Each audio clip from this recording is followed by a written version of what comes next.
Саймаитинин өлүмү боюнча түзүлгөн убактылуу комиссиянын жыйынтыгы кечээ 18-июнда жогорку кеңеште уктурулду. Корутундуну убактылуу комиссияны жетектеген депутат Талант Мамытов окуду. Мамытов баяндамасында Саймаити боюнча иликтеген деп комиссиянын негизинде жалпысынан 5 кылмыш иши боюнча азыркы учурда тергөө амалдары жүрүп жаткандыгына токтолду. Жалпысынан 5 кылмыш иши алкагында тергөө амалдары жүргүзүлүп жаткандыгын комиссия белгилейт. Документте Кыргызстан менен Туркия элинин укук коргоо органдары тарабынан Айеркен Саймаитинин өлүмү боюнча бир топ иликтөө иштери чогуу жүргүзүлгөнү айтылган. Комиссиянын корутундусуна депутат Рыскелди Момбеков гана каршы добуш берди. Депутат Момбеков корутунду боюнча кино тартса болчу да экен. Ички иштер министри издеп жүргөн 2 киши Туркияда Сопоковдун унаасында жүргөн. Силер кимди издедиңер дейт. Интерпол аркылуу розыскта, машина Интерпол аркылуу розыскта. Анан Кыргызстандын бир министрлиги издеп атат, бир министрлиги алмаштан жашырып атат. Бул кандай болуп калды? Ички иштер министрлиги издеп атат Саймаитини, машинаны издеп атат, машинадагы өкөтөң Туркияда жүрөт. Дип номер менен Кыргызстандын бийлигине тиешелүү машина менен. Туурабы? Депутат Дастан Бекешев каржы полиция өзү иликтөө кылып, массалык маалымат каражаттарга мындай маалымат бериптир. Исмаил Ата фондуна каражаттар Вуфули жана башка кишилер которушкан деп таблица жарыялашкан. Суроо, бул маалымат жалганбы же? Каржы полиция өзү изилдөө кылып, массалык маалымат каражаттарга ушун мындай маалыматты берген да. Исмаил Ата фондуна каражаттар Вуфули жана башка кишилер которушкан деп. Анан таблицаны жарыя кылышкан да. Ошондуктан суроо болуп атат. Бул маалымат жалганбы же кандай?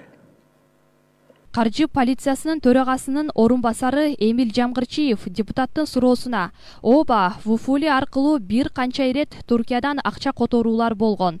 Бирок Саймаитинин атынан эмес, анын жубайы Вуфулинин атынан болуп жатат. Саламатсызбы, урматтуу Дастан Арыспекович, урматтуу депутаттар, урматтуу Дастан Далабаевич, сиздин сурооңузга мындай жооп берип коелу. Талант Турдулович айткандай 3 миллион деп бизге Жок, кыскача жооп бергилечи. Кыскача берилген акча Вуфулинин атынан которулган 200 000 доллар жалпы жолунан айтканда. Так айтсак 199 миллион доллар келген да, 1000 доллар келген. Депутат Умбеталы Кадыралиев бул 2011-2017 жылкы ошол жылдары болгон акча боюнча сөз болуп жатабы? 700 миллион доллар мен которгом деп Саймаити өз айткан. Ошого жооп берип койсоңуз. Бул 2011-2017 жылкы бүт ошол жылдары болгон акча боюнча сөз болуп атабы? 700 миллион доллар мен которгом деп өзү Саймаити айткан. Ошого жооп берип койсоңуз. Ал эми бул суроого ушул жоопко толуктоо киргизип, Улуттук банктын төрагасы Толкунбек Абдыгулов акчаны жөн которо албайт, контракттын негизинде гана которулат дейт. Бизде бүгүнкү күнү эч кандай валютный контролдон жок да. Биздин жана эркин валюта саясатыбыз, ар бир адам канча доллар сатып алса, сатса укугу бар да. Берде эле бир эле нерсе бар. 2018 жылы ЕЭКтин талаптары күчүнө кирген.